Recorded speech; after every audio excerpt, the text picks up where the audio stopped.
Ky emision mbështetet nga Birra Pea, Alba Ceramika, Jysk, Kava Construction dhe Bini.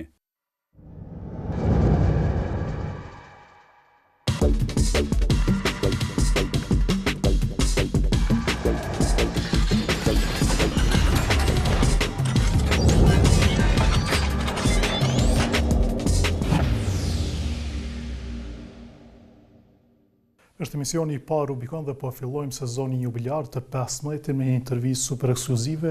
Është paraqitja e parë, në video paraqitja e parë e kryetarit të Lidhjes Demokratike të Kosovës, ish kryeministrit të Kosovës, ish kryetarit të Prishtinës, zoti Isa Mustafa. Ndodhemi këtu në shtëpinë e tij dhe do të marrim këtë intervistë të parën. Zoti Mustafa, ju falenderoj që na pranuat. Uroj që së shpejti t'ju shohim edhe në studio për gëzime dhe përshëndetin tuaj.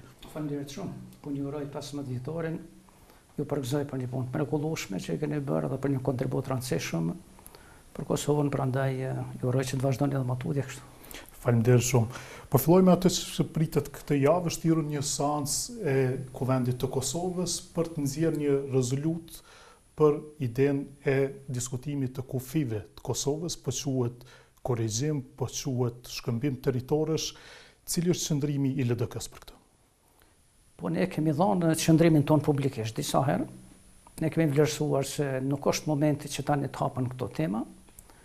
Kemi vlerësuar po ashtu që nuk jemi në gjendje që në këtë periudhë të zhvillojmë dialogun ashtu siç duhet, sepse vlerësimet e LDK-s janë që institucionet e Republikës Kosovës nuk kanë legitimitet politik tani, për arsye se kemi një qeveri e cila është qeveri e pakicës, kemi listën sërbe e cila herë hyn dhe herë del në koalicion, varësisht si e diktojnë nga Beogradi, dhe vlerësojmë se ne duhet kemi një parlament i cili ka një shumicë dominuese shqiptare. Kur diskutohen këto tema shumë të rëndësishme, duhet kemi një pozitë e cila paraprakisht i bashkërendit qëndrimet dhe arrihet një pajtim i shumicës lidhur me temat cilat do trajtohen me Beogradin, përkatësisht me Serbinë tani në këtë marrëveshje, që po quhet si marrëveshje përfundimtare, edhe pse akoma nuk janë dhënë dimenzionet, kornizat, çfarë është ajo që është përfundimtare në këtë periudhë, dhe vlerësojmë se njerë duhet të shkojmë në zgjedhje të jashtëzakonshme, duhet të fitojmë legitimitetin politik për këto,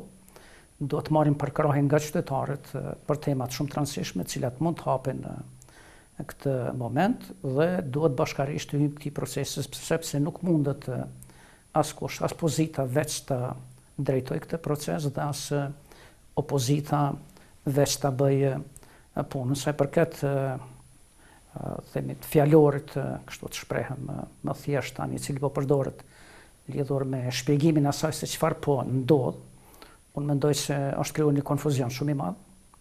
Çfarë është korrigjimi i kufive, sepse kur flitet për korrigjimin, flitet vetëm për një anë, për një faqe të këtij korrigjimi, nuk flitet për krejt korrigjimin, sepse thuhet që ne jemi për atë që të bashkohet Lugina e Preshevës me Kosovën, por nuk flitet për atë se çfarë do t'japim ne si kundërçmim për atë që marrim Luginën e Preshevës dhe sa Luginë të Preshevës do të merr Kosova, dhe është momenti që ne të hapim këtë temë të ndryshimit të kufive në Ballkan, që ne si LDK konsiderojmë se nuk është, dhe se me këtë ne do ta destabilizojmë edhe njerë situatën edhe në Kosovë dhe në Ballkan, do ta riaktualizojmë edhe njerë statusin politik të Kosovës, i cili është përmbyll, dhe me pakunatisarit dhe me shpalljen e pavarësisë, me deklaratën për shpalljen e pavarësisë në vitin 2008, prandaj konsiderojmë se hapet vetë çështja e pavarësisë së Kosovës, integriteti. Unë mendoj se rihapet, sepse në rast se rihapim çështjen e kufive, çështjen e sovranitetit të shtetit, nëse themi se nuk është kry puna e pavarësisë Kosovës akoma për arsye se Serbia nuk ka pranuar Kosovën, prandaj ne jemi një shtet gjysmak për arsye të Serbisë. Nuk është e vërtetë, sepse ne na kanë pranuar rreth apo 116 shtete. Këtë numër themi mund të mos ta themi gjithmonë sakt, sepse nga njëherë po lëviz, por është çështje mbyllur, çështja e statusit të Kosovës, dhe ne s'mund të hapim këtë çështje përmes korrigjimit të kufive ose përmes shkëmbimit të territorëve ashtu siç do Serbia. Ne do ta diskutojmë çështjen brenda, do të jetë një proces transparent, një proces i hapur, do të spari atë që mendojmë, ta themi bashkarisht, në tryezë të subjekteve parlamentare politike në Kosovë, me shoqinë civile, me institucionet më të rëndësishme të Kosovës dhe pastaj tulemi me Serbinë, sepse fitohet përshtypja tani që ne lloj paramarrëveshje është bërë me Serbinë, tash po i dozohet opinionit pjesë apo copa, që është e papranueshme për neve si LDK. Ju besoni se tashmë ka ndonjë farë ujdie ndërmjet presidentit Thaçi dhe presidentit Vučić, siç është shkruar, është raportuar shpesh? Po kjo çfarë po thuhet, edhe si po sillen edhe presidenti Thaçi dhe Vučić, lënë përshtypje se ata kanë biseduar për këto gjëra. Tha se disa korniza ata i kanë vërë pa ditë opinioni, prandaj ne s'mund të futemi në një proces ose ta pranojmë një proces të zgjidhjes përfundimtare të marrëdhënieve me Serbinë, pa ditë se çfarë është ai proces dhe kush çfarë ka dhënë aty, kush çfarë ka premtuar, kush çfarë do të jap dhe kush çfarë do të merr, sepse siç thash në fillim këtu po shtrohet vetëm njëra anë e medaljes, jo të dy anët. Opinionit po i servohet se ne do ta marrim luginën e Preshevës, natyrisht se kërkosh për shqiptarëve s'është kundër asaj që lugina e Preshevës t'i bashkohet Kosovës. Mund të arrijë diçka të tillë, deri sot Serbia pikërisht ka hezituar ta njohë fare Kosovën, tash po na thonë se do ta njohë Kosovën, por do t'ja jap edhe një pjesë Serbisë, luginën e Preshevës. Kosovën lindore. Kjo është për fat keq është edhe çesharake, sepse s'mund të sillemi kështu. S'mund të presim ne që Serbia nuk e ka pranuar Kosovën, sepse dëshiron që Kosovës t'ja jap edhe luginën e Preshevës. Është një absurd edhe politik, është një absurd edhe intelektual, edhe në nënçmim, themi, edhe i opinionit publik. Natyrisht Serbia është në gjendje ndoshta të bëj shkëmbime të territoreve, mirë, po unë mendoj se ne nuk do ta pranojmë atë zgjidhje. Ja, dhe nëse është Serbia e gatshme, ne duhet t'i themi jo shkëmbime. Ne duhet t'i themi jo shkëmbime territoreve, ne duhet të bisedojmë me Serbinë lidhur me çështjet e tjera, lidhur me çështjet e tjera të cilat deri më tani kanë qenë si çështje të kontestuara, themi, të marrëdhënieve tona me Serbinë, siç janë implementimi i marrëveshjeve të deritanishme ose ndonjë marrëveshje e cila e përmbyll këtë proces, siç është avancimi maksimal i drejtave të njeriut, drejtave të komuniteteve. Themi aty duhet punojmë maksimalisht, por asesi që ta shndrojmë ose ta bosnizojmë Kosovën dhe ta shndrojmë në, themi, sistemin politik të Kosovës apo sistemin kushtetues të Kosovës në një sistem asimetrik i cili pastaj nuk funksionon. Keni të një shpjegim pse tash për një herë u hap çështja edhe e shkëmbimit të territoreve, ndarjes së Kosovës, derisa për vite me radhë që nga lufta armatosur, që nga liria, edhe po ashtu nga pavarësia, ka qenë një opcion që është lënë jashtë tavolinave të diskutimeve. Tash duket sikur edhe në bashkinë ndërkombëtare shtetet të veçanta kanë filluar ta shohin më me fleksibilitet këtë si ide. Po së pari mund të vlerësoj, ndoshta nuk mund të jetë edhe vlerësim krejt i qelluar, që Kosova më nuk është në agjendën e bashkisë ndërkombëtare ashtu siç ka qenë më parë. As jemi në agjendën e SBA-s, as jemi në agjendën e Bashkimit Evropian ashtu siç kemi qenë më parë, as të vendeve mike të cilat e kanë përkrah pavarësinë e Republikës Kosovës. Dhe ndoshta ekziston, themi, një ngutje e këtyre vendeve që ta përmbyll këtë çështje, pa marrë parasysh çmimin i cilin do ta paguajë Kosova. Por unë mendoj se ne duhet sillemi shumë më seriozisht, ne duhet ta konsiderojmë se çështjen e statusit të Kosovës ne kemi përmbyll, themi, me shpalljen e pavarësisë në vitin 2008, me deklaratën, sepse nëse dikush ka harruar, duhet të filloj prapë ta lexojë ose ta rilexojë deklaratën për shpalljen e pavarësisë së Kosovës. Ne në atë deklaratë kemi përcaktuar kufit.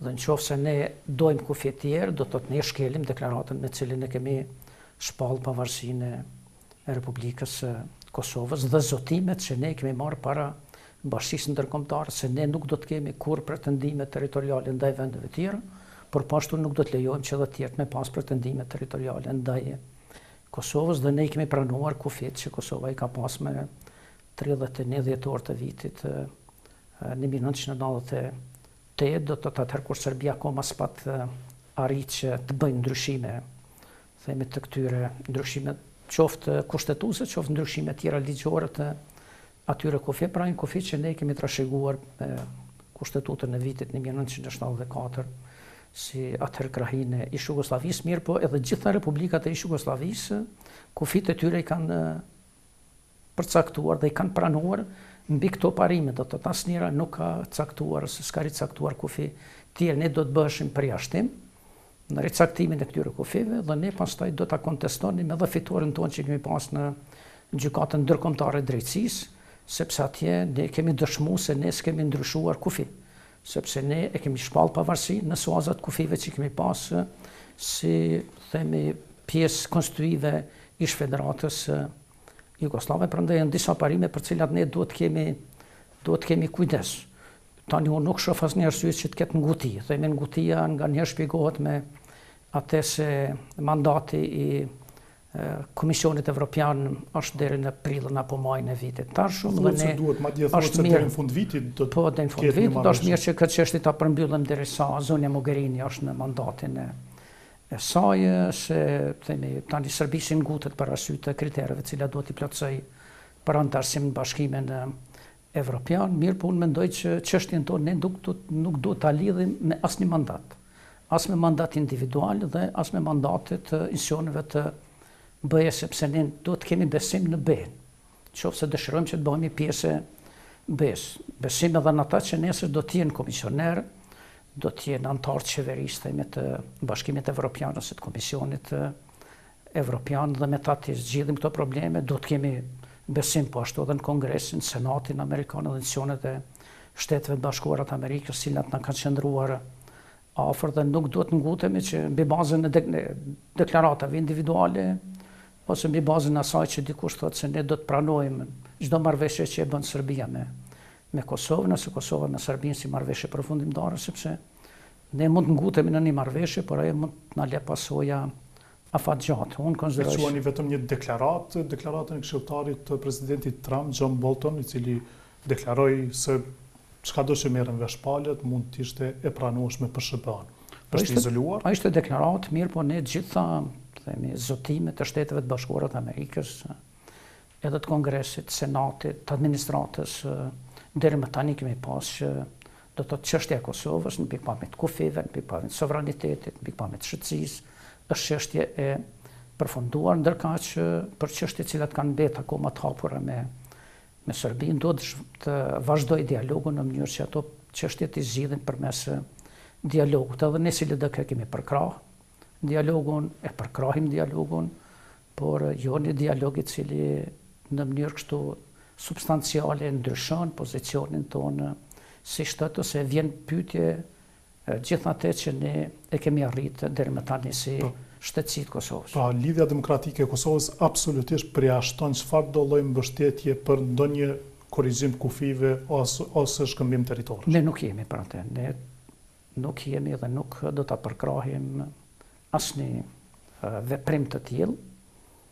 Kjo nuk do të thotë se ne nuk kemi kujdes ose nuk do të interesohemi për pozitën e shqiptarëve në luginën e Preshevës, që pozita e tyre të përparohet, të avancohet, që ata të realizojnë drejtat e tyre që ju takojnë, por në asnjë rast nuk mendojmë se duhet që të shkojmë të bëjmë pazare, që ne ta marrim luginën e Preshevës për të dhënë veriun e Kosovës, ose për të dhënë një pjesë të Kosovës për ta marrë një pjesë jashtë, sepse është një proces i cili nuk do të ndalet vetëm Kosovë, sepse do të shtrohet pyetja pse bën lugina e Preshevës, nuk bën Maqedonia perëndimore, sepse kjo nuk bën themi pjesa shqiptarëve në Malzi. Ne kemi thënë se respektojmë sovranitetin edhe të Malit Zi, edhe të Maqedonisë, edhe të vendeve tjera, e paragjithasht duhet të respektojmë sovranitetin tonë.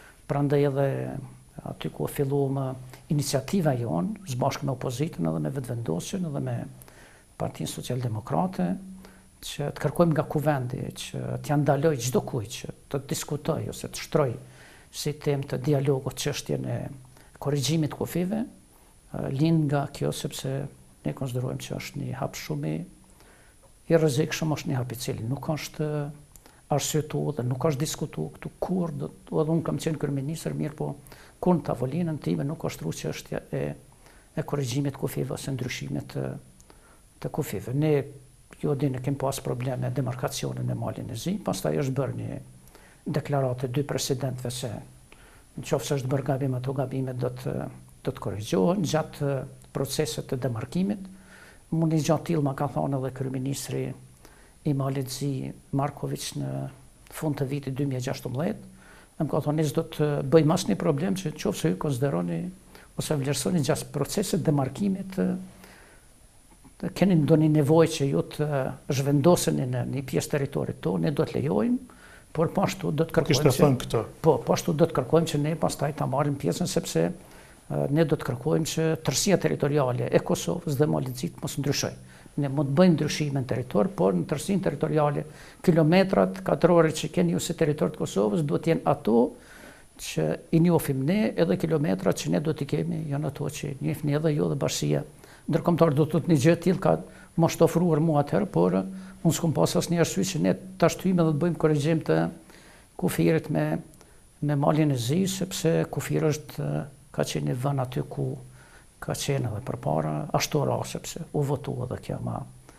Por u votua duke pasur deklaratën që përmendet ju dhe duke hyrë në marrëveshje, pra që u votua edhe 2 anekse ose 2 pika tjera, raporti Bullisi, si dhe deklarata e presidentëve. Ju thoni se s'ka ndryshuar asgjë, bëhet fjalë për të njëjtën marrëveshje dhe s'do të ndryshojë asgjë? Asgjë s'ka ndryshuar sepse vetë marrëveshja, më duket në pikën 7 ose në pikën 9, e parasheh këtë që 2 palët mundën të mirën vesh për ndryshime në terren, mirë po gjithmonë ato ndryshime nënkuptojnë ruajtjen e tërësisë territoriale të dy vendeve. Tani ju keni pa dhe kryeministri Haradinaj del kundër konceptit të ndryshimit ose të korrigjimit kufive, dhe ky koncept i korrigjimit kufive është korrigjimi do të thotë ne duhet kemi parime, sepse ne s'mund të themi po dojmë me korrigju kufirin me një vend, por s'po dojmë me vendin tjetër. Ne kufi duhet i mbajmë ata që i kemi pas, prandaj si konceptun mendoj se nuk duhet vetën të avolinë, edhe nuk duhet qohet përpara. As kjo demarkacionit me Malin e Zi, s'duhet të ketë proces korrigjimit kufirit se hapet mundësia, thoni. Me Malin e Zi, themi nëse arrihet që të bëhen, themi korrigjime të caktuara, sepse gjatë demarkimit mund të bën korrigjime në themi më duket në gjerësi 150 metra andej edhe këndej, varësisht nga jo se çfarë është interesi 2 vendeve ose që të bëhet ndryshimi i territoreve. Mirë po ndryshimi i territoreve gjithmonë pastaj ngjall reagimin e popullatës e cila jeton në atë pjesë të territorit, edhe te kufiri me Malin e Zi nuk është lehtë bëhet korrigjime sepse dikujt duket që është lehtë themi thonë ne po zhvendosemi ka kulla ose po zhvendosemi ka çakori, mirë po problemi është pastaj ku do të zhvendosemi ne brenda territorit të Republikës Kosovës, nëse zhvendosës kënej, atëherë do ta preksh territorin e një pjesë të qytetarëve që kanë shfrytzuar deri më tani dhe kanë konsideruar që është pjesë e Kosovës, do është në një formë. Me Malin e Zi çka do, çdo metër që do të hap Kosova do të ilshoj pet diku tjetër Malit Zi, vetëm kështu mund bëhet. Jo si pretendon zoti Haradinaj të me qenë se as Bulliqi, as zoti Haradinaj deri më sot nuk i gjetën 8.000 hektarë e dhuruar, ku janë humbur, askush si gjeti, sepse territori po na dele ai që kemi pas, atëherë çdo korrigjim i kufirit nënkupton që ne mund të zhvendosemi brenda territorit të Malit Zi, mirë po edhe Mali Zi pastaj do të zhvendosë sepse ju dini që Mali Zi ka aprovuar ose ka ratifikuar në kuvend atë marrëveshje dhe çfarë kanë nënshkruar 2 presidentët është vetëm një deklaratë, s'është marrëveshje. E nuk është marrëveshje për ndryshimin e kufive, por është një deklaratë me cilën ata tregojnë gatishmërinë që gjatë këtij procesi mund të bëhen korrigjime nëse konstatohet se ka pas gabime në caktimin e që ka qenë në pikën 7 marrëveshjes paraprakë. Ka qenë pikën 7 marrëveshjes paraprakë, do të thotë kur gjë 3 s'ka aty, vetëm se është themi një deklaratë e cila në një formë kanë nxjerrë me fytyrë Ramosh Haradinaj sepse hyni llogave me atë, prandaj tha që nuk e votoj ose spajtona kur qysh se ndryshë se ndroj asnjë shkronjë, ndryshë edhe shkronjat e votoj edhe për fund. E votuam edhe ne si lidhje demokratike sepse është një proces që ne kishim filluar dhe ishim të bindur që është ashtu. Pra nuk po ndryshua marrëveshja, ndruan fjalët e Haradinajt tani. Po ndruan Haradinajt edhe disa deputetëve të tjerë. Përfshirë edhe disa deputet partisë suaj. Po disa partisë time. Si shpjegohet kjo që e kundërshtonin pra të njëjtën marrëveshje kur ju ishit kryeministër, kurse e votuan kur ju ishit në opozitë? Të them drejtën, për mua ka qenë me rëndësi themelore që të votohet, sepse ka qenë marrëveshje në interes të qytetarëve të Republikës Kosovës, pasi që lidhej me procesin e liberalizimit të vizave. Mu në vitin 2016, më shtonë, tërë kur kam qenë në New York, themi në kohën e mbajtjes së asamblesë vjeshtore të OKB-s, se ne kemi përmbush gjitha kriteret, përfshi edhe kriterin e ligjit, për kaqësh luftës kundër krimit dhe korrupsionit, dhe se na ka met vetëm çështja e votimit ose të ratifikimit marrëveshjes. Edhe më kanë lutë gjithë prej zonjës Mogherini, komisionerit Avramopoulos, komisionerit Han, që i kam takuar atje, votone, sepse për 2 muaj ne do të marrim gjithë hapat që Kosova të ketë vizat e liberalizuara. Atëherë nuk nishin, për këtë thonin se i kemi humbë 8.000 hektar, mirë po më vonë i ndruan qëndrimet për mosh me rëndësi që kanë ndruar qëndrimet. Do të thotë që marrëveshja ka shku, edhe që nga kjo kanë përfituar qytetarët e Republikës Kosovës. Ajo që ne kemi pas si pasojë është që kemi shkuar. Se si ndronin sa ishit ju kryeministër? Kanë pasur agjenda jush? Mund të them se kanë pas, do të thotë kanë pas një kryenishi, ato kanë vrejt, por me rëndësi është që është kry puna, do të thotë nëse ata kanë bërë diçka kanë çulit dhe kanë opozitë. Zmoshku me vetë deputetët e LDK-s që se votuan demarkacion. Me Kadri Veselin, edhe me deputet tjerë, ata të opozitës, themi kanë pas drejt që të luftojnë, sepse opozita gjithmonë luftojnë për marrë në pushtet, mirë, po deputetët tjerë, unë mendoj se atëherë s'kanë pas arsye, sepse po të kishin pas arsye, atëherë kishin pas arsye, mos ta votonin edhe tani. Qofse dikush ka qenë i bindur bashi, po i humbim 8.000 hektar, atëherë pse? Kur është një kryeministër, je i bindur që po humb, kur vjen tjetri, je i bindur që s'po i humba, është e njëjta marrëveshje, mirë, po me rëndësi është që ajo është përmbyllë dhe që qytetarët... Por LDK-ju po thoni edhe me këtë insistim të këtyre deputetëve të LDK-s, ndihmuan që LDK-ja të shkojnë në opozitë. Po gjithsesi. Kadri Veseli vinë pushtet ose siç e thatë Tjurzoj. Gjithsesi, ajo është... Keni hatërmbetje me këta deputet, e keni diskutuar? Po nuk kam, se kam diskutuar, asë nuk do ta diskutoj, sepse çdo njeri do të kështu të mos themi sjelljet e veta dhe refleksionet nga përgjegjësia individuale. Kjo është themi jetë politike që nganjëherë dhe bëjmë veprime që nuk janë me vend, mirë po ajo që është me rëndësi që ne të mësojmë nga veprimet e paqëlluara ose nga gabimet, në mënyrë që mos ta dëmtojmë vendin, se unë mendoj që ky vend është dëmtuar me atë proces që nuk ka shkuar, është dëmtuar edhe me vendimin që është marrë pastaj për mocion në përzimin e qeverisë, sepse po të kishte ardhur një qeveri më mirë, do të ishte arsyetuar. Unë mendoj që kemi bërë një zgjidhje që është e dëmshme për Kosovën, sepse po duket çdo ditë. Qeveria Haradinaj është e dëmshme për Kosovën. Po unë mendoj se është si e tillë, do të thotë në pikpamje të kompozimit, në pikpamje të përbërjes, se kemi një qeveri që do të thotë nuk ka asnjë kriter të kompozimit sipas meritave vlerore, themi të njerëzve që janë caktuar ministra, kanë ardhur njerëz që s'kan kurfar bazë, do të thotë si përfaqësojnë asken politikisht, ndërkaq kanë pozicione shumë të larta në qeveri. Kemi një qeveri e cila ka tani po thuhet 100 zëvendës ministra, edhe shtrohet pyetja pse kemi nevojë të kemi. Qeverinë time kritikojshin, themi kur në maksimum ne për të arrit në 44 zëvendës ministra, do ta ka qenë numri maksimal i zëvendës ministrave, edhe unë isha i bindur që vërtet është shumë.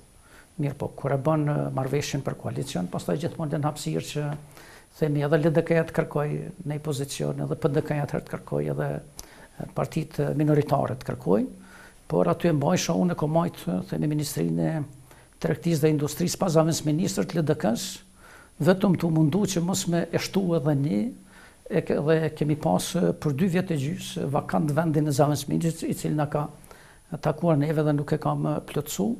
Themi për një ndoshta s'kishte luajtur shumë rëndësi nëse kanë qenë 24. Mirë, po shkonte, do të thotë logjika ishte që të rritej. E këtu themi është kapërcyme, atë janë kapërcime të mëdha dhe vendimet e qeverisë. Disa vendime nuk kanë asnjë bazë ligjore, asnjë bazë të interesit. Zoti Haradinaj po thot, ai është kryeministri më i suksesshëm deri sot në këta pak muaj.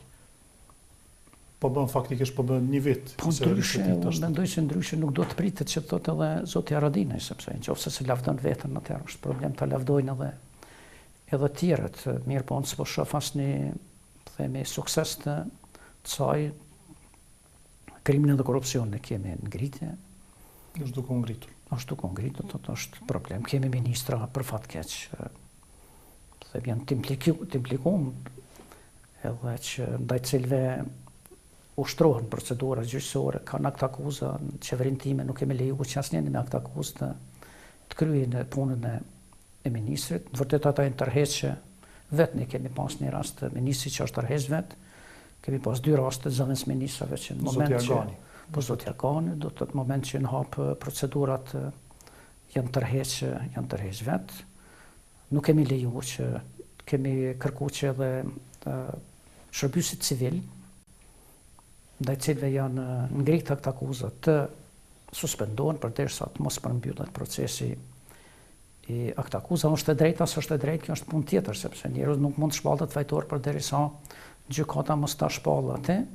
Mirë, po ky ka qenë një kriter që ne bashkarisht e patëm vënë atëherë dhe si parti të koalicionit. Janë këto vendimet për rritjen e pagave që mendoj se janë krejtësisht parsyeshme, të pavend. Ministrat që kanë tash janë tetuar ose dyshuar ose kanë akt akuzat do duhet mos ishin ministra në këtë qeveri që e kemi tash. Po ne s'mund ta bindim as opinionin publik brenda Kosovës, as institucionet e Bashkimit Evropian se ne po luftojmë krimin edhe korrupsionin, nëse brenda qeverisë kemi njerëz që janë të implikuar në këto së dyshuar në këtë rast, sepse s'mund të them, s'kam drejt të them që dikush janë dyshuar, është ngritur akt akuzë dhe ata akoma vazhdojnë të kryejnë përgjegjësinë e ministrave. Një gjë tillë nuk mendoj se nuk do të lejohet. Nëse kemi lejuar. Në vërtetë me nëse kanë lejuar as ndërkombëtarët, por ata i kanë ndryshuar qëndrimet sepse në gjitha rastet kur kemi pas kur jemi ballafaqur me raste të tilla, kemi pas kërkesa nga ndërkombëtarët që ose duhet të marrin masa, ose ata pastaj nuk do të bashkëpunojnë me atë ministri ku kemi një ministër që ndaj cilit është ngritë akt akuzë. Tani edhe ata i kanë ndryshuar qëndrimet sepse po bashkëpunojnë me ata, po rrinë ata si duket ka ndryshuar edhe politika. Mirë, po ne s'do ta ndryshojmë sepse ne kemi interes që ne ta luftojmë vetë krimin dhe korrupsion. Të kthehemi edhe një herë te çështja e bisedimeve me Serbinë. Pra, zoti Thasi e citoi edhe një intervistë ish presidentit Rugova, ku ai kishte folur për zërin, për idenë e shkëmbimit të territoreve me Serbinë. Pra, është duke zgjetur argumente që thotë se edhe LDK-ja ka pasur një qëndrim për këtë punë. Tash nëse ne referohemi viteve të 90, themi vitet 92, 93, 94. Unë atëherë s'kam qenë në Kosovë, kam qenë në eksil. Mirë, po jam munduar që atëherë ti përcjell këtë. Kam pas kontakte me Rugovën, kur Rugova ka dalë jashtë, qoftë në Gjermani, qoftë kur ka shkuar në udhëtime zyrtare, sepse zakonisht jemi takuar rrugës, e kam takuar edhe në Washington 2 herë, do të thotë në atë periudhë. Ajo ka qenë periudhë kur ne kemi pas, themi, ide të ndryshme të Rugova dhe tjerë kanë pas ide të ndryshme, themi, si të zgjidhet problemi i Kosovës ose si të zgjidhet problemi shqiptarëve në ish Jugosllavi. Dhe këto ide kam lexuar edhe të Rugova, themi, mendimin e tij lidhur me këtë. Por unë konsideroj se gjitha këto ne kemi përmbyll, do të kemi përmbyll me shpalljen e pavarësisë të Kosovës, edhe çdo njeri pastaj ka zënë vendin e vet. Edhe Rugova si ideator dhe si njeri i cili ka punuar shumë për pavarësinë e Kosovës, si president historik i Kosovës, edhe ushtar të UÇK-s dhe komandant të UÇK-s që e kanë dhënë jetën për atë, dhe ajo është një sublimim i gjithë asaj që themi është trajtuar, është diskutuar, sepse në momente të ndryshme natyrisht janë hap, prandaj ne s'mund të themi tani pse po citohet Rugova, pse mirë, po citohet Rugova në një kontekst krejt tjetër. Kohor në vitin 94. Në vitin 94 tani do të thotë në vitin 2018, për arsye se tani dikuj nevojitet që ajo të bëhet, pse nuk e cituan përpara. Pse se cituan në vitin 2008, edhe nuk thanë që ne nuk e shpallim pavarësinë e Republikës Kosovës në këta kufi, por ne do ta shpallim pavarësinë, tu përfshi edhe luginën e Preshevës. Këta që sot po thirrën, nëse bashkë aq shumë e kanë respektu mendimin e presidentit Rugova. Mirë po, ne pastaj jemi përcaktuar që shqiptarët në Maqedoni të zgjidhin problemin e tyre në shtetin e tyre, atje ku janë, shqiptarët në Preshevë dhe në Bujanovce të zgjidhin, por gjithsesi të avancohen në drejtat e tyre, karshi kartës evropiane të qeverisjes lokale dhe karshi gjitha instrumenteve edhe regulativës evropiane që rregullan çështjen e drejtave të njerëzit dhe çështjen e drejtave të pakicës. Zoti Mustafa, po është edhe njeriu i dytë, ose njëri ndër të dytët në LDK i cili e kërkon që Kosova të bëjë shkëmbim territorësh, duke kthyer pra në kufit e viteve 50, si thotaj, kur është ndruar, kur është inkuadruar në Kosovë komunat veriore Leposavisi, Zumi Potoku dhe të merren komunat e luginës së Preshevës, është nënkryetari zoti Lutfi Aziri. Po ne kemi biseduar dhe me zotin Aziri këtë, edhe ajo që themi zoti Aziri thotë edhe publikisht është që është një qëndrim individualitet, do të thotë s'është qëndrim që ai e bardh ose e lanson si qëndrim të Lidhjes Demokratike të Kosovës. Por ka post të rëndësishëm në Lidhjen Demokratike të Kosovës. Ajo është, themi, kryetari i komunës së Gjilanit, ka qytetarë mjaft shumë në Gjilan që nga lugina e Preshevës, kanë pas themi relacione shumë të ngushta me njerëzit atje, edhe është një bindje e tij që ajo do të ishte mirë që lugina e Preshevës të bashkohet Kosovës, që është bindje edhe imja, sepse edhe unë do të pranoj në çdo moment që të bashkohet lugina e Preshevës, por asesi që po zoti Aziri thotë edhe që t'i japën servisë komunat të mëdha.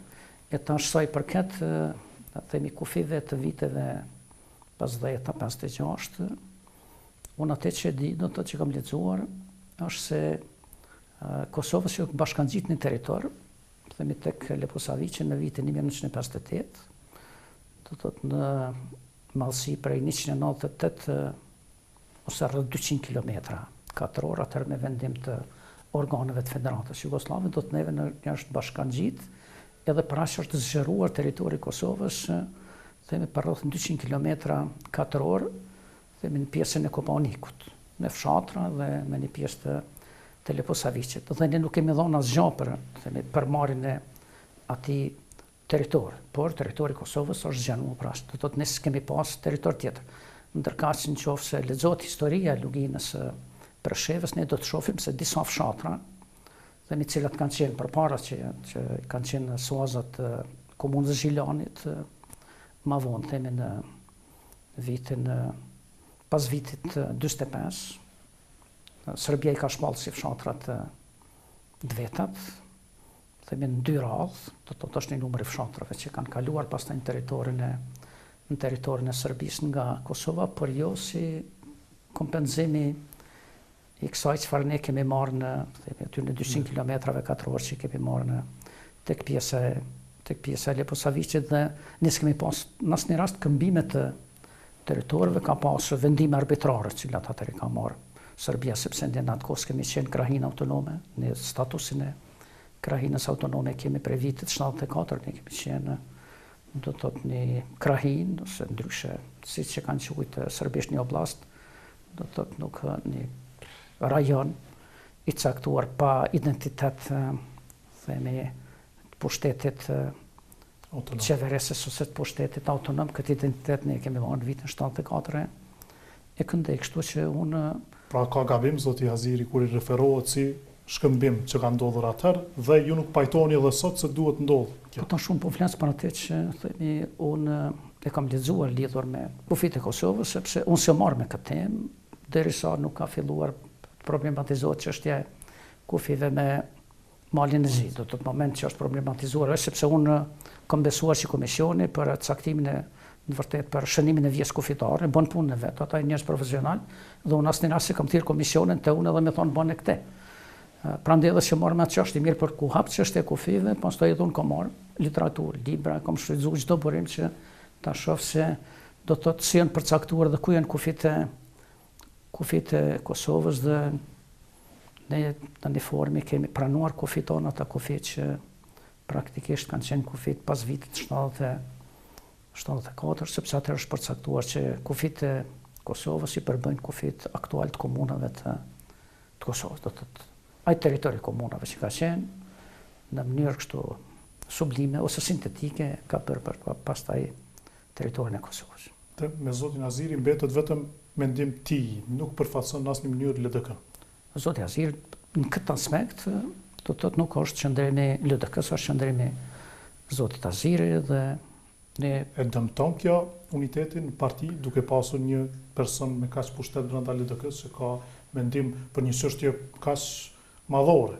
Unë nuk e konsideroj se dëmton, sepse ne kemi relacione, themi, shumë të afërta, themi, është parti që kemi unitet në çështjet themelore dhe zoti Aziri në asnjë rast nuk bën propagandë, themi të gjërë lidhur me këtë, por ai thotë se është çështje e tij dhe çështje bindjes së tij dhe ne natyrisht si LDK duhet të respektojmë bindjen e individëve, bindjen e njerëzve tanë dhe të bashkëpunojmë në atë aspekt.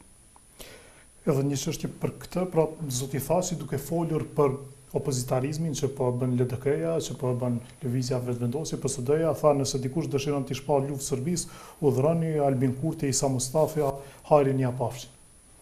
Si përgjigjeni?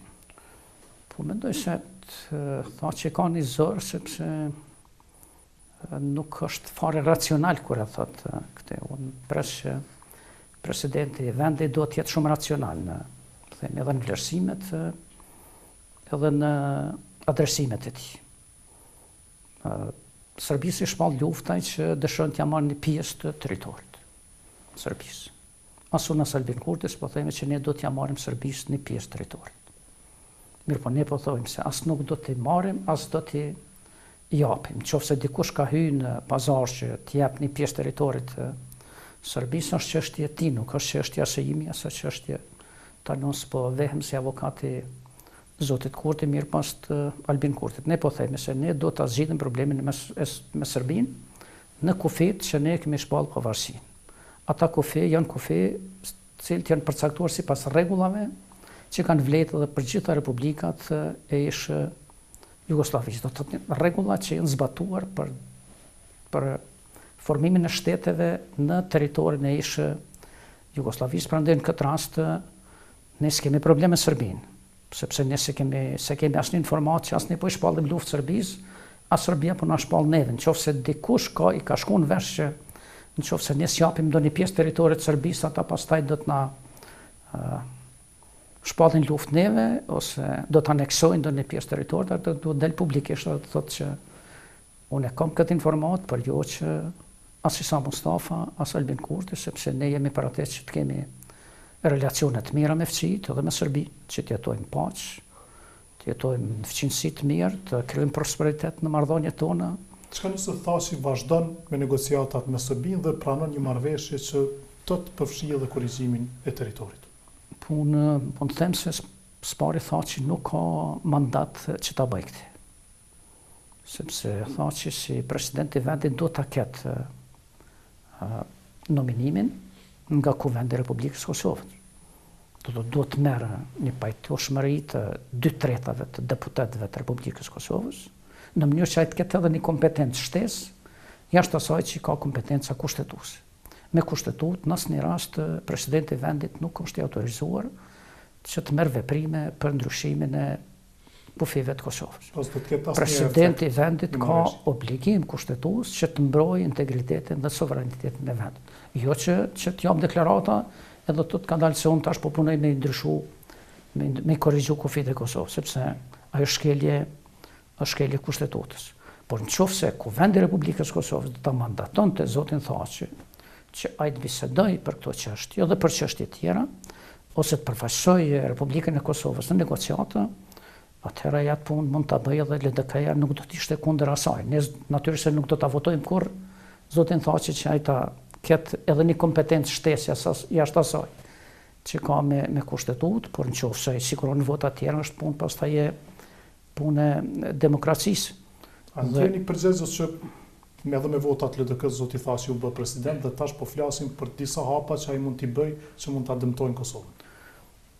Po tash unë po dëgjoj mjaft shumë edhe themi fajësimet LDK-s, do shtë edhe fajësime konkrete dhe të adresuar dhe të kunë, pëse ne e bëm zotin Thaçi president.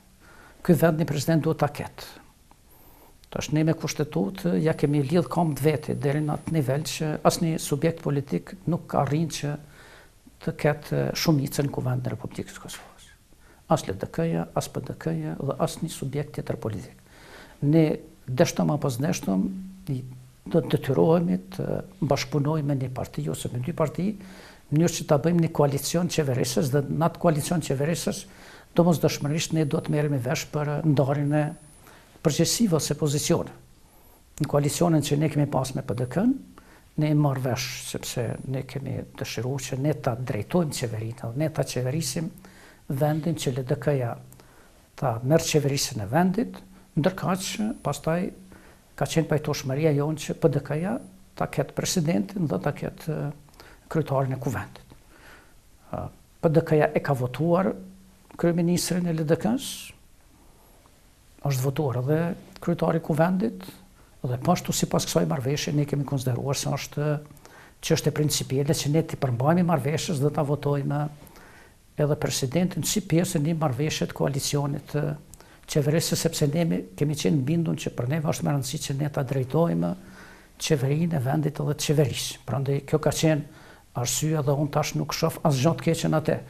E keqe pastaj është që më vonë kur e zgjodhën presidentin, PDK-ja shkeli marrëveshjen, organizoi sepse doli vetë zoti Veseli tha që unë kam organizuar rrëzimin e qeverisë përderisa ishte në marrëveshje me ne, por është punë pastaj e parimeve tyre, është punë themi besimit i cili rrënohet deri në atë masën, ne më tash s'kemi asnjë besim që ta bëjmë asnjë veprim me partinë demokratike ose me ata që në një formë tjetër shkelin marrëveshje, kështu që unë nuk shoh ndonjë fajsim aty, edhe shoh ndonjë gabim sepse ky vend një president duhet ta ketë, ne s'kemi mujt ta diktojmë PDK-n dhe të themi po na po dojmë që ju ta bëni këtë president sepse as PDK-ja natyrisht një numër i tyre s'do dëshirojnë që unë të ish atëherë kryeministër, do të kishin pas dëshirë që ta kenë dikon me cilin ndoshta kanë pas relacione më të afërt ose kanë llogaritë që mund të bëjnë më shumë punë ashtu siç dëshirojnë atë me të, jo me mua.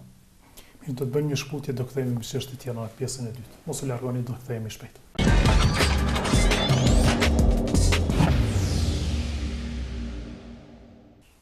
Jeni në Rubikon dhe është intervista ekskluzive para pas rreth 9 muajsh me zotin Mustafa, kryetar i LDK-s, ish kryeministri i Kosovës. Zoti Mustafa thatë që në fillim se LDK është përshkuar në zgjedhje të reja. Besoni se mund të arrijet kjo? Tash?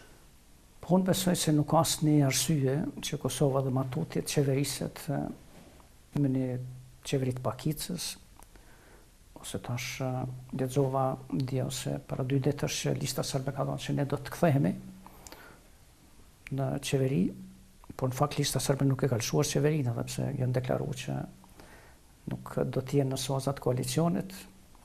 Mirë po, kjo lën Kosovën në varfshmëri të drejt për drejt nga 10 ose 11 deputet e listës serbe. Po mendoj se nuk është e drejtë që ne të mbetemi peng e një listë të tillë ose të mbetemi peng e një pakicë qeverisë. Ne tash si parti opozitare themi mund të ofrojmë votat për mocion mosbesimi për qeverinë. Mirë po natyrisht se për të realizuar këtë mocion nevojitet edhe për krahja e dikuj ose një numër deputetëve nga pozita. Ne do të bisedojmë me ta. Ja vlen të provohet? Bes po thuhet se për 2-3 vota nuk po provohet fare dhe 2-3 vota mbas edhe mund të zgjidhen. Unë mund të them se ja vlen edhe ne do të bëjmë përpjekje që tani gjatë shtatorit të bashkërendisim edhe aktivitetet edhe bisedat ndërmjet nesh edhe si parti opozitare, por edhe me parti të cilat janë në pozitë, sepse unë konsideroj që ne do të shkojmë zgjedhje të cilat do të krijojnë institucione legjitime, me legitimitet politik edhe për këtë çështje. Nësimi për atë që dialogu të prolongohet në pafundësi, po jemi për atë që dialogu të ketë adresën, do thotë kemi njerun e qeverisë, i cili do ta merr përgjegjësinë e vet në dialog. Kjo qeveri ka mandat tash për shkak se është e pakicës, siç po thoni? Kjo qeveri është e pakicës. kryeministri i vendit po thotë që unë s'merre me çështje dialogu, do s'kam kohë më marrë me dialog, me atë do të mirat presidenti, por presidenti s'mundet më marrë me çështje të cilat atë po i përmend, por presidenti vetëm duhet ma sjell më njohjen nga Serbia të shtetit Kosovës, do të në çështje të cilat ne si fjalor politik mund të shfrytëzojmë për pazare ditore ose për reklamime ditore, por që se kanë asnjë bazë. Ku vendi tani për tani ka të mandatuar qeverinë që qeveria të kryej procesin e dialogut. Qeverinë e përfaqëson kryeministrin, nëse kryeministri thotë që unë s'do të merrem me atë çështje sepse s'kam kohë të merrem me këtë punë, po kam punë më të rëndësishme, më të mëshme, atëherë kjo do të thotë që ai nuk po bën punën e vet në këtë fushë, dhe kjo do të thotë që ne do të zgjedhim qeveri të re, e cila do ta merr këtë përgjegjësi, ndërkaq themi në një situatë tillë, ne si LDK jemi për atë që presidenti ta bëj punën e vet, ai ta bën punën në bazë të kushtetues. Nëse kushtetuta i thot atij që ti kimë nënshkruar një marrëveshje pasi që ta ketë ratifikuar kuvendi, është çështje presidentit që ta bëj atë punë, ne nuk do ta në asnjë rast nuk do ta cënojmë autoritetin kushtetues të presidentit, por në asnjë rast nuk do të pajtohemi që ai të merr më shumë kompetenca se sa që atij i takojnë. Dhe unë mendoj se këtë situatë mund ta shpëtojnë vetëm zgjedhjet e lira, në cilat ne do të zotohemi që pas tyre do të arrijmë një marrëveshje të gjerë të gjitha subjekteve politike, por duke kyçur edhe shoqërinë civile dhe subjekte të rëndësishme relevante shkencore, biznesore të Kosovës, sepse nuk është kjo pronë askuj, por do të kemi parasysh se përfaqëson interesat të ndryshme, të mjaft divergjente të shumë adresave në Kosovë, dhe pastaj të vazhdojmë mirë, por ne mos lidhemi fare tash me mandatet të misioneve të Bashkimit Evropian ose të individëve në BE, sepse ajo në dëmton. A do të jap LDK në nënshkrimet për mocionin që po thret PSD-ja për rrëzimin e qeverisë? Unë mendoj se iniciativën për mocion do ta merr partia më e madhe opozitare në kuvend. Do të thotë ajo është LDK-ja. Pse s'po e bën?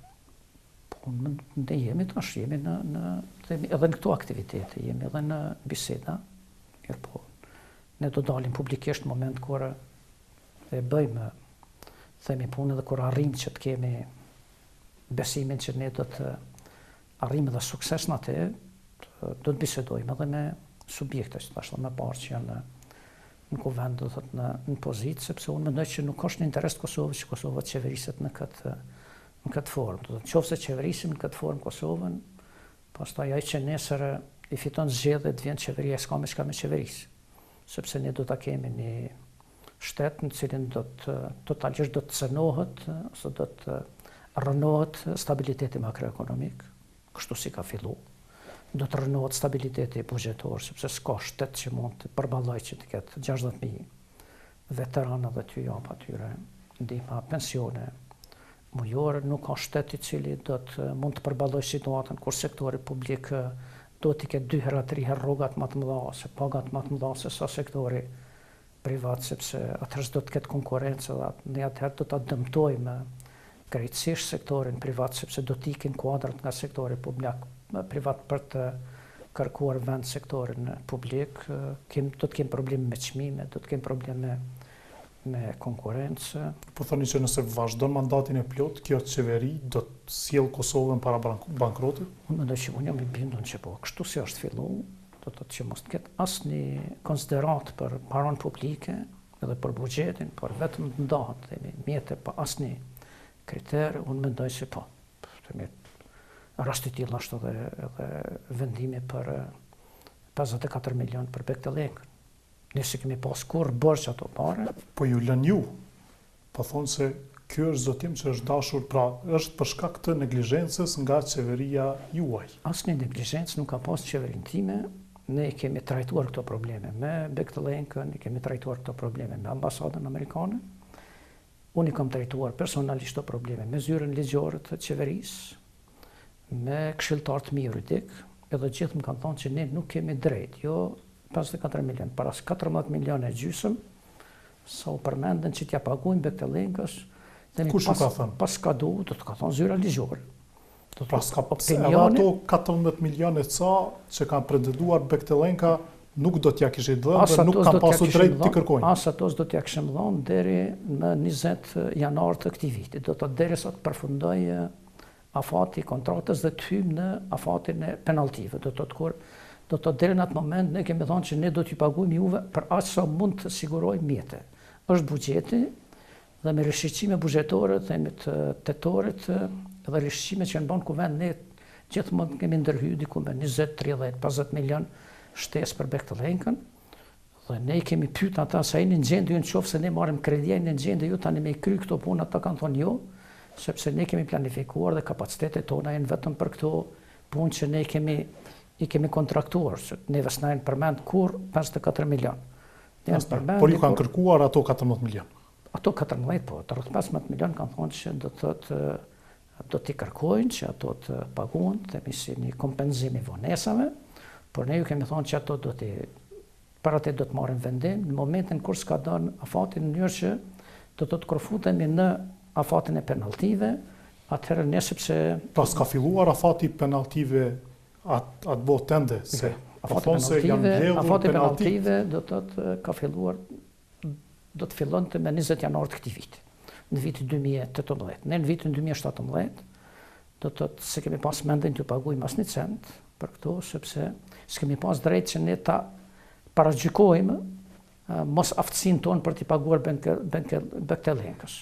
Ne kemi paguar sa kemi pas, i kemi informuar sa mund të paguajmë dhe pashtu kemi pranuar që në qoftë se organet mbikëqyrëse të kontratës konstatojnë se themi ne ju kemi borxh, atëherë do të ne do ta bëjmë këtë në bazë të kontratës. Me kontratë ka qenë paraparë që çdo muaj vonesë themi duhet të paguajmë penaltin prej 1 milion euro. Në qoftë se 12 muaj themi janë, ato janë 12 milion, ose në qoftë se diçka shtohet janë 14 milion, po janë 54 milion do të thotë. Me asnjë kalkulim nuk do duhej të vinte në 54 milion. Kur në tavolinën time unë s'kam pas kërkesë për 54 milion.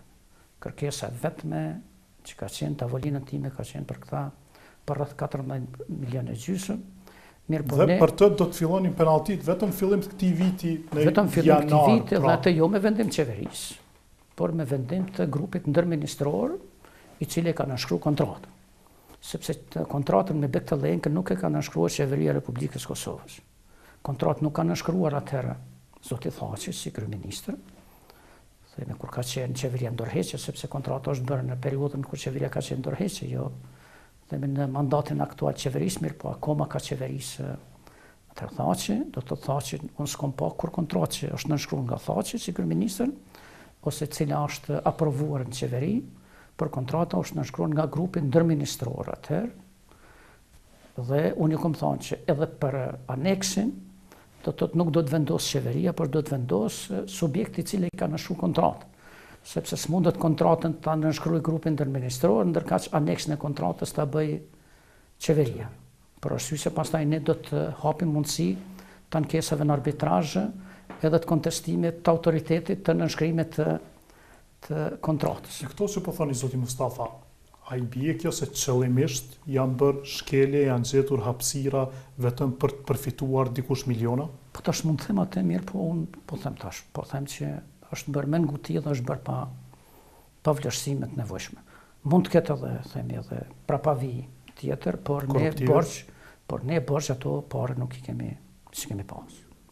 Mund të ketë edhe korupcion këtu, mund ta bëjnë edhe për hatër të Shteteve të Bashkuara të Amerikës, unë i kam thënë atëherë në zyre dhe përfaqësuesve të Shtetet Bashkuara të Amerikës që unë do ta bëj atë vetëm çfarë më thotë zyra legale. Asnjë nënshkrim s'do ta vej askush, as ministri i infrastrukturës pa mendim të zyrës legale, sepse ne shkojmë nga kjo zyrë dhe ne dëshirojmë që kur shkojmë të lëmë çështjet e vendosura me ligj dhe jo mbi hatrin ose autoritetin e dikujt. Prandaj them janë këto çështje të cilat unë po shoh që po bëhen me nguti.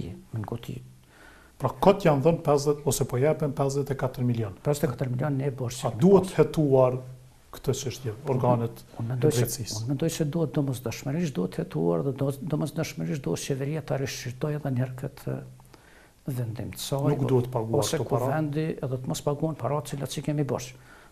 Të paguhen parat cilat neve i kemi bërë në bazë të kontratës. Kontrata duhet të realizohet dhe duhet të respektohet tërësisht.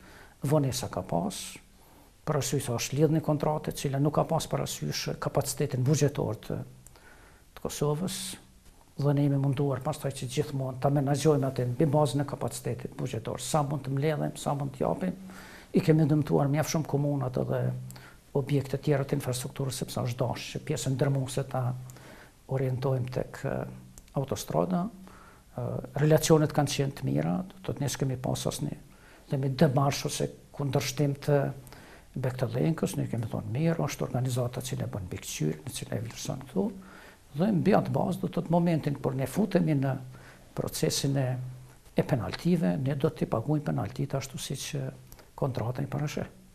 Të një çështje tjetër po ashtu që e përmendëm, pra çështja e veteranëve dhe një epizod që ndodhi dorëheqja e prokurorit që po merrej me lëndën, zotit Eles Blakaj, implikimi i krye prokurorit zotit Lumezi. Si po e shihni ju këtë çfarë po ndodh? Ta shumë sa kam qenë kryeministër, ne kemi pas disa takime dhe disa diskutime me Fondin Monetar Ndërkombëtar atë. Për arsye se ne kemi pas vretje të Fondit Monetar që nëse ne nuk arrim që të mbajmë konsumin buxhetor, sidomos tek transferet sociale, në suazat asaj që kemi pas si pjesë të marrëveshjes me fondin, ne pastaj duhet dalim nga programi i fondit edhe do të humbim përkrahjen e Fondit Monetar Ndërkombëtar. Do të ka qenë iniciativë që të bëhet edhe një përpjekje me komisionin edhe me veteranët që të bëhet një klasifikim i veteranëve. Do të atyre që kanë qenë që nga fillimi i themelimit të UÇK-s, edhe që kanë drejtën, edhe kanë bazë që ta marrin, të atyre që në bashkangjit ma vonë, edhe atyre që kanë qenë vetëm mbështetës të luftës, por që nuk kanë qenë pjesëmarrës të drejt për drejtës që nuk takon pensioni i veteranëve dhe pashtu të bënë korrigjime edhe të pensionet invalidore, të invalidëve të UÇK-s, në mënyrë që kriteri për caktimin e këtyre invalidëve të jetë i njëjtë me atë që themi zbatohet tek persona të tjerë civil. Dhe jo për ta të ketë kritere tjera, themi nëse ata kanë një kom, themi kanë probleme me një kom ose kanë probleme me një gjymtyr që ka edhe një person tjetër i cili nuk është themi veteran në vërtet luftar, atëherë të kenë drejta të barabarta edhe ajo trajtohet në mënyrë të njëjtë. Edhe ai proces ka qenë themi në suazën e fillimit. Ndërhyri prokuroria atëherë me bahetimet, me qenë se ka përcyer numri, edhe kishte kapërcime kështu totalisht pa arsyeshme, ne patëm kërku prej zyrës tonë që dokumentacioni, themi tipet prokurorisë dhe që prokuroria të posedoj me dokumentacion, pastaj ndodhi ndryshimi i qeverive. Tash ajo që unë themi e kam si mendim timin është që në këtë rast kjo çështje me ligj do të rregullohet. Sepse problemi këtu nuk është as te prokurori Blakaj që ka si e pat letrën e tij, akuzat që i kishte për ndërhyrjen politikës? Po unë mendoj që ajo është dashta që i procesin deri në fund. Sepse nuk është ai punën që ka kryer, nëse është tërheqje, edhe pastaj themi ka shkruar letër dhe është ankuar tek për tjerët. Një proces duhet të qohet deri në fund. Gjithë ne kemi pas kërcënime, edhe themi gjitha këto punë ka kërcënime, edhe të kërcënimet prokurorëve. Unë si kryeminist kam pas plot kërcënime, më kanë gjujt, më kanë gjujt shtëpinë këtu me molotov, kanë të shtadhezë, më kanë gjujt rrugës për Suarek me gur nga ura lart, më na pa qellu automobilin, sigurisht dikush do të pësonte edhe me jetë prej nesh, mirë po kemi vazhdu punën dhe si jemi dorëzu. Unë mendoj se s'është dashur edhe prokurori Blakaj dorëzohet, do të ta çojë punën deri në fund, tregohet themi i kujdesshëm edhe tregohet i vendosur në atë proces, vetë fakti që e kalon procesin si tillë do të papërfunduar, të anku të këtjerë, sepse ndërhyrje ka. Problem është, problem sepse po jala e prorit ti edhe ndërhyrjen, zotit Lumezi, ju i dolet një farforme në mbrojtje? Jo, nuk i dolet në mbrojtje Lumezit, por unë thash se po gabohen adresat. Sepse as prokurori Blakaj, as kryeprokurori, do të thotë nuk mund të jenë Përgjegjës të kësaj situate, por përgjegjësinë themelore për këtë situate kanë ata që i kanë themelu listat, ata që i kanë lëshu vërtetime. Problemi është te përgjegjësit e zonave, sepse ata i kanë lëshu vërtetimet, edhe ata neve na i kanë prodhu, themi në vend të 12.500 ose 15.000 veteranëve, 60.000 veteranë. As si ka bërë 60.000 Lumezi, as i ka bërë 60.000 Bllaka. Po Lumezit dhe Bllaka do duhet t'i jetonin ta Mirë, po ata që kanë do manipuluar. t'i jetonin dhe do t'i jetojnë. Edhe unë po shoh që do të ekziston vendosmëria prokurorisë që hetimet të çojë deri në fund, mirë po ne nëse nuk e shohim problemin aty ku ka lindë, sepse problemi ka lindë me lëshimin e rrejshëm të dëshmive për veteran. Dëshmitë e rrejshme si ka lëshuar prokuroria, i kanë lëshuar njerëzit përgjegjës të zonave, sepse kanë dashur t'ju ndihmojnë njerëzve edhe të kenë klientel politike të marrin vota pastaj prej tyre dhe asnjë parti s'mundet pastaj me rrezun nëse ata i kanë 60.000 klientë që japin rregullisht pensione, ne kot edhe si LDK, edhe partitë e tjera zhvillojnë fushata, sepse ata i marrin votat, sepse kanë klientelën e Kanë bërë për vota. Kanë për vota, për asnjë tjetër, sepse ata me luftu s'kanë luftu, ti kishim pas ne 60.000 luftarë, tu që kas do ta kishim situatën krejt ndryshe. Si kemi pas, do të kemi pas aq sa janë. Një numër i tyre ka luftuar dhe vërtet është e padrejtë që themi mbi supet e atyre që kanë luftuar është përfitojnë një numër i parazitëve edhe mashtruesve. Ka pasur edhe 2 protesta të shoqërisë civile që kanë kërkuar ndërheqjen e zotit Lumezi, si e shihni ju? Po tash unë gjithmonë i konsideroj themi të drejta vendimet për protesta dhe për themi thirrje ose për mendim publik. Tash unë nuk jam shumë i sigurt që ne do ta zgjidhim problemin nëse kërkojmë që zoti Lumezi të tërhiqet japë ndërheqje, sepse Lumezi mund t'jap ndërheqje, mirë po kush garanton që nesër nuk do ta kemi një kryeprokuror të vendit, i cili nuk do të vjen mbi baza krejtësisht politike, edhe i zgjedhur me instrumente krejtësisht politike. Këta që janë sot në qeveri edhe që drejtojnë këtë vend, unë jam shumë i bindur që këta kanë vepruar njerëz të vet për kryeprokuror dhe ma do të kosh këty në s'ka me guxu me i hap land për arsye se i bin njerëz të vet cilët e kapin edhe matutje shtetin. Po s'është që si konvenon pas koalicionit qeverisës që edhe të ndrohet kryeprokurori. Konvenon edhe mirë. Edhe mirë, mendoj që konvenon mirë, po neve kemi interes që ta kemi një kryeprokuror i cili themi është jashtë agjendave politike. Tash është pamundur që unë të them se mund të idealizoj që të është një gjendje e tillë, por unë jam shumë i bindur që themi veprimet tona dhe si shoqëri civile dhe si politik do t'i kemi të matura mbi atë do të përpasojmë. Çfarë do të jetë si pasojë nesër, edhe pse ne nuk dalim me kërku ndërheqje të komandantëve, që i kanë marru listat, i kanë kriju listat, edhe përgjegjësitë tyne, edhe përgjegjësitë njerëzve do të themi atij profili i cili sot qeverisin me vendin, po të themi tash hajde kryeprokurori të shkon sepse ti ke kërkuar me pa landën e prokuror. Tash në sistemin menaxhues tyne unë se di si kanë rregullat ose relacione, çfarë relacione është prokurori me vërtet kryeprokurori me prokurorët, aty s'mund hyj sepse nuk e di atë mirë, po do të thotë është çështje menaxheriale e tyre, po nëse gjendet se kryeprokurori ja ka ndalu zotit Bllaka që ai mos të hulumtoj edhe matutje këto, ta ndërprej procesin, pastaj është punë tjetër, mirë po në këtë rast problemin e shoh të ata që i kanë prodhu listat e veteranëve. Protestuesit do duhet të kërkonin që ata të rriqen. Mendoj që protestuesit duhet të kërkojnë që ata me dhënë përgjegjësi.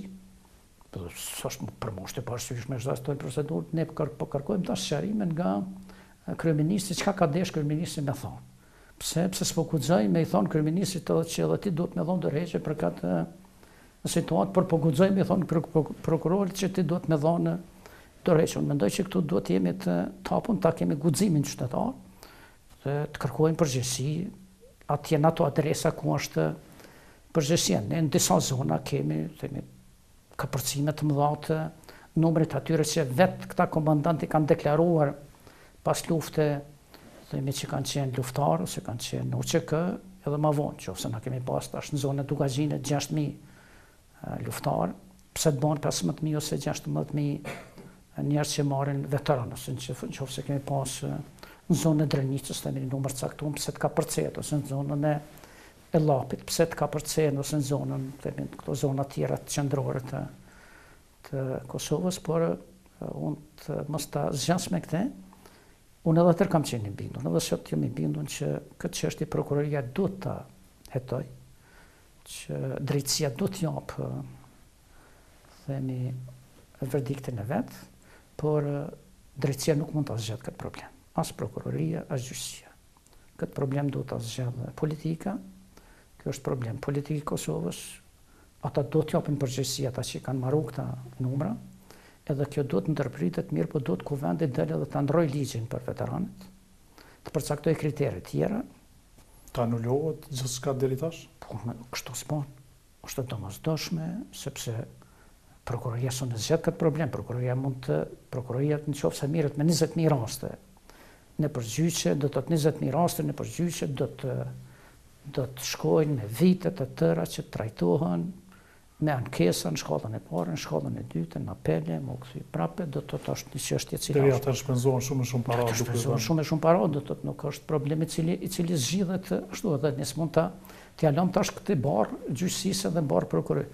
Ata që kanë prodhu këtë, ata duhet i marrin dënimet e veta. Mirë, po kuvendi duhet ta ketë forcën, edhe qeveria me thonë, kjo punë s'bën kështu.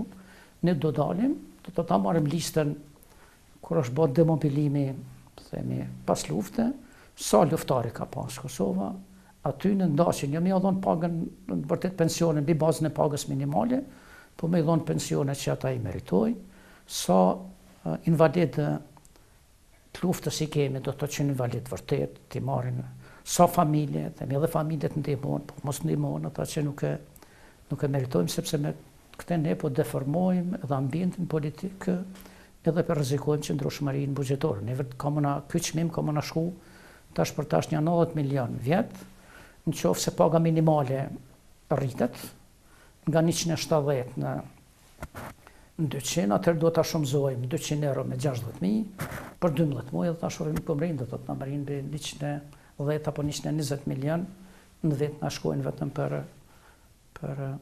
nevojat veteranëve që është totalisht e papranueshme. Pse LDK-ja nuk mori pjesë në varrimin e zotit Adem Demaçi?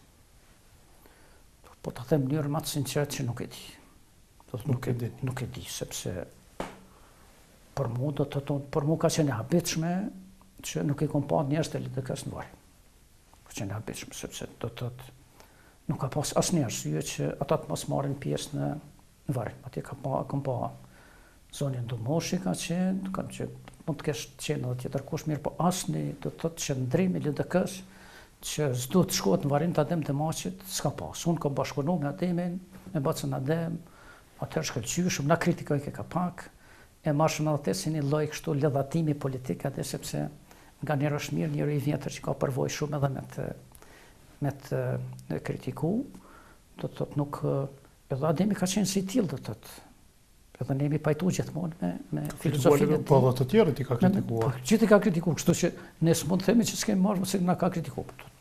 Pse të tjerët kemi marrë në varrim, LDK ka marrë të shumë njerëz që do të thotë as e kanë dashur, as e kanë përkrah LDK-n, mirë, pa është një s'ka pasur një vendim të LDK-s. Kur s'ka pas. Dhe është gabim që s'morën pjesë. Edhe do të ishte totalisht i marrë i papranueshëm, do të ishte një vendim i LDK-s.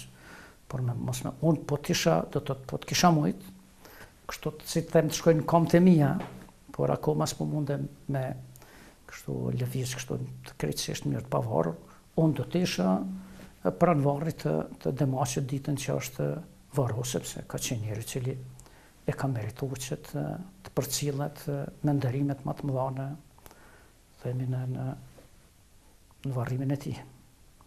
Jemi këtu të vendimet që po merren, si po funksionon LDK-ja. Pra, ishte një periudhë kur ju edhe ndodheshit në Gjermani për trajtim, edhe këtë periudhë kur nuk jeni kthyer plotësisht, nëse keni takime, si është menaxhuar? Po tash derisa kam qenë në Gjermani kam qëndruar një 3 muaj, gati 3 muaj kam qëndruar në rehabilitim.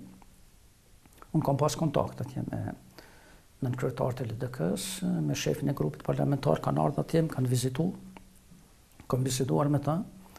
Pastaj kam biseduar në mënyrë të pandërprerë, themi, edhe gjatë këtyre proceseve që kanë qenë të rëndësishme, edhe gjatë procesit të vendimit lidhur me demarkacionin e kufirit dhe unë kam kërkuar që ne të bëjmë çdo gjë që të sigurojmë votat e LDK-s në mënyrë që ai proces të përfundohet.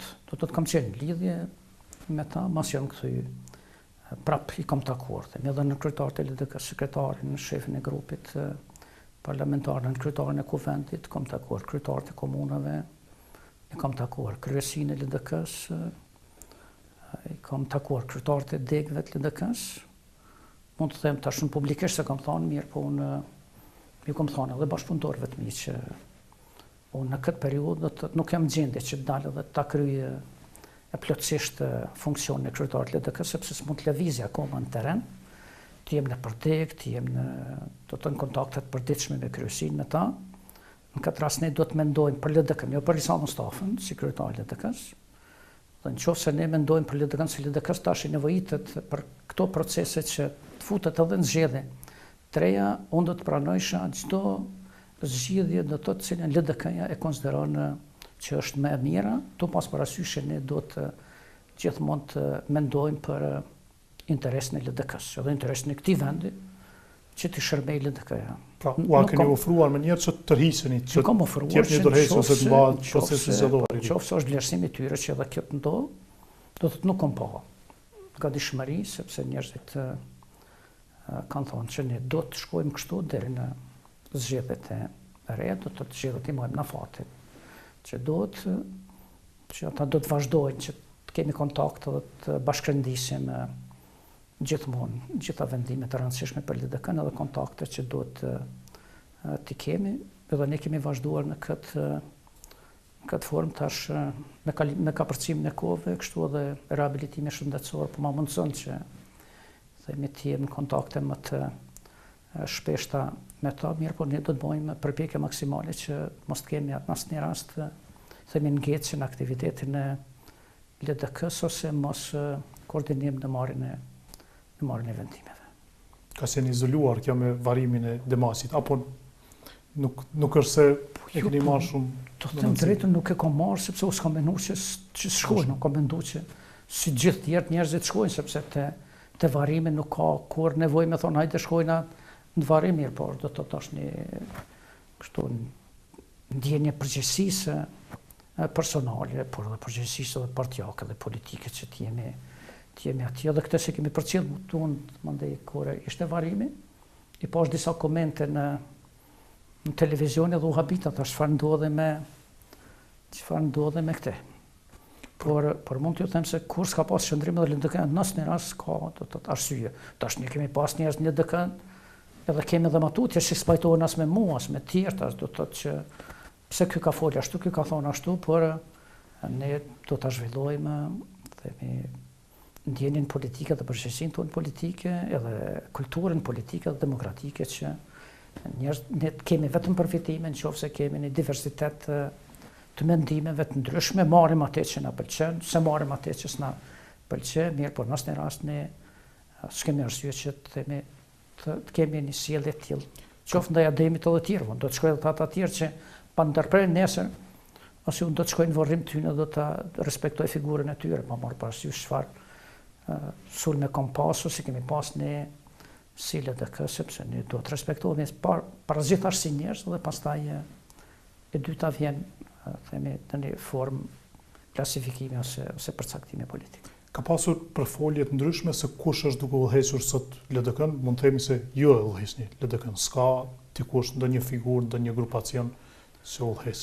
Jo, grupacione s'ka, figura nuk ka, unë të thash që unë do të thotë ju kam ofruar, jemi marrë vesh për një ndarje kështu të brendshme të punëve, themi ndërmjet nënkryetarëve, sekretarit, unë kam kërkuar që zoti Veliu do të koordinojë më shumë me kryesinë e LDK-s, edhe në situata që unë s'mund ta mbaj kryesinë, ai timon ato, po gjithmonë do të jemi në konsultime të përbashkëta, që zoti Hazire të mbaj kontaktet me partitë tjera të jashtme, edhe me IPP-n, edhe themi këto që ka si marrëdhënie ndërkombëtare me LDK-ja, që zoti Rugova, Aki Rugova dhe Ismet Beqirit i bojnë kontakt me me degët, më gjysë që tjetë mos të kemi, edhe të kemi një koordinim edhe mund të them se kjo ka hecë, Zoti Azir ka që gjithmonë ka marrë pjesë në asamblet politike të partive popullore të evropiane, ka pas kontakte me tjertë me degët, po ashtu kemi kontakte, tani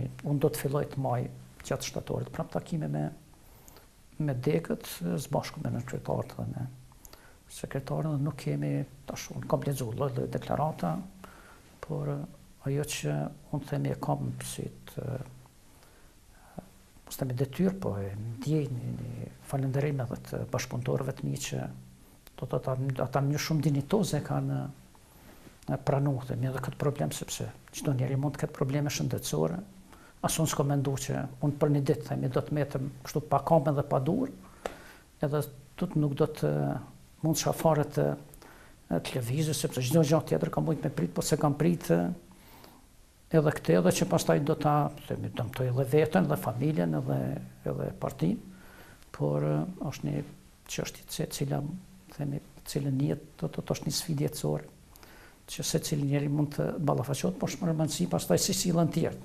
Unë këtë rast vetëm që kam pas sjellje korekte të njerëzve, bashkëpunëtorëve të mi në DK, po mund të them se kanë qenë sjelljet korekte edhe të njerëzve që përfaqësojnë institucionet e Republikës Kosovës, sepse gjithë janë interesuar, gjithë gati kanë thirrë, kanë shprehur interesimin në vizitu, kanë vizitu në shtëpi këtu edhe presidenti Thaqi, edhe kryeministri Haradinaj, edhe Zavendës kryeministrit, edhe zoti Kurti, do të na kemi biseduar në bjërë njerëzore, këtu s'kemi biseduar për çështje politikë, mirë po ajo flet që ne jemi në gjendje që ti ka përcejmë nga njerë dhe mos pajtimet tona politike, me sjellje, me njerëzore, kom pas ashtu interesime edhe nga udhëheqësit e Shqipërisë, themi më kanë thirrë edhe kryeparlamentari, edhe presidenti i Shqipërisë, edhe zoti Berisha, edhe themi gati gjithë tjerët janë interesuar, kanë shprehë dhe gatishmërinë e tyre. Se përmendet kryeministrin, zoti Rama?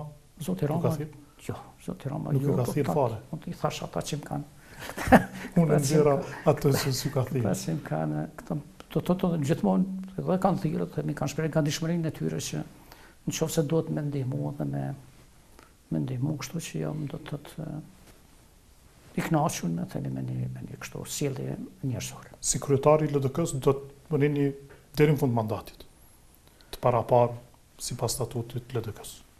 Unë do të rri deri në fund mandatit, do të mundohem maksimalisht me koordinu dhe unë do të veproj ashtu siç e vlerësojmë ne brenda LDK-s, mirë, po në rand parë ne do të kemi interes në LDK-s që ajo dhe matutjet masovizohet, shkoj përpara këtij, themi të ushtrojmë tani detyrën e opozitës, sepse jemi në opozitë, jo në dëm të shtetit, por demokratizimin e këtij vendi dhe marrjen e vendimeve që janë për interes të qytetarëve. Me që është intervista e parë, siç e thash, prej kur gjendja juaj u përkeqësua në janar të këtij viti, çka mund të na tregoni sot për gjendjen tuaj shëndetësore? Çka ndodhi, cili ishte trajtimi i diagnoza?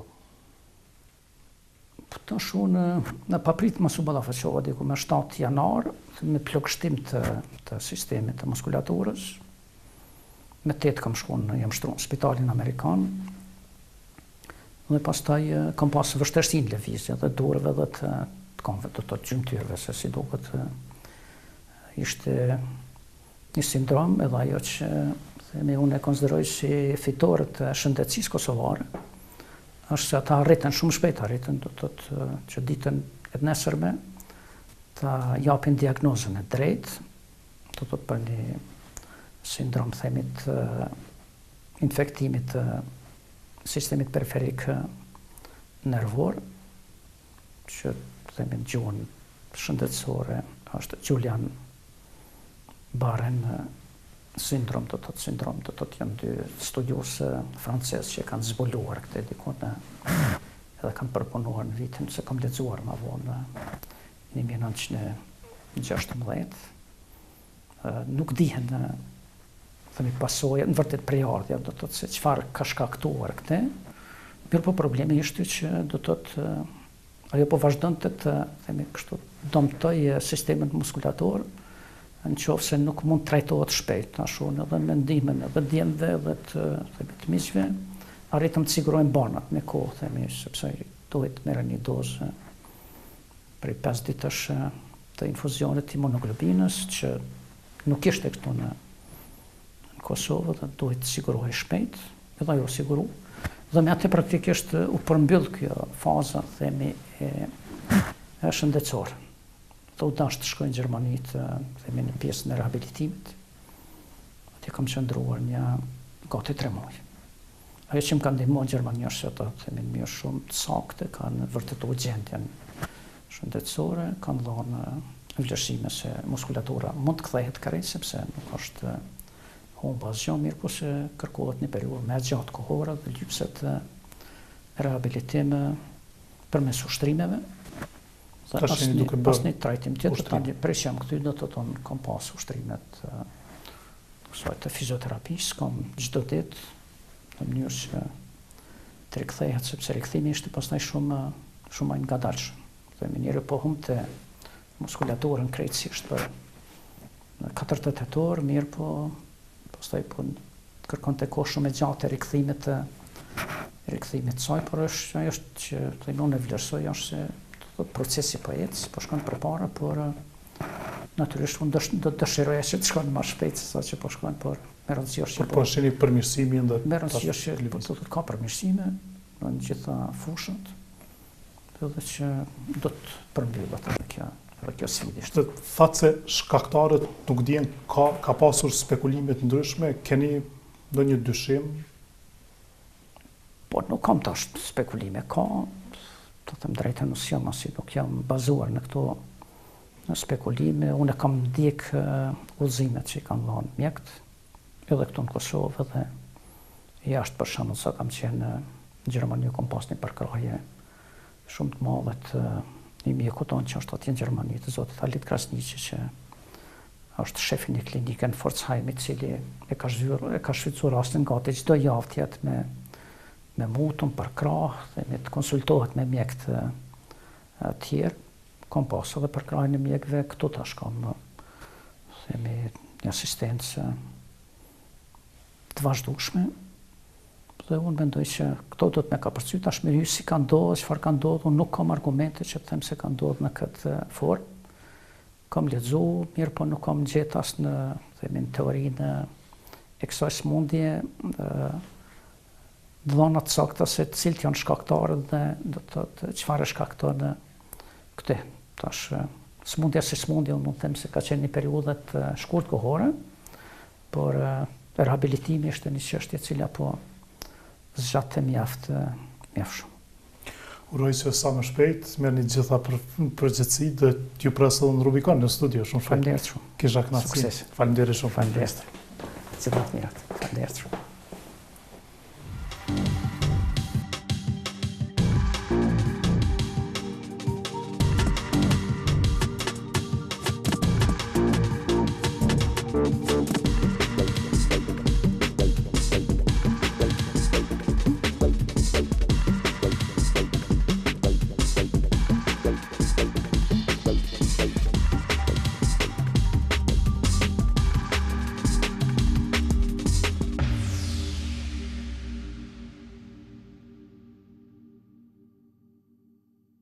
Ky emision mbështetet nga Birra Pea, Alba Ceramika, Jysk, Kava Construction dhe Bini.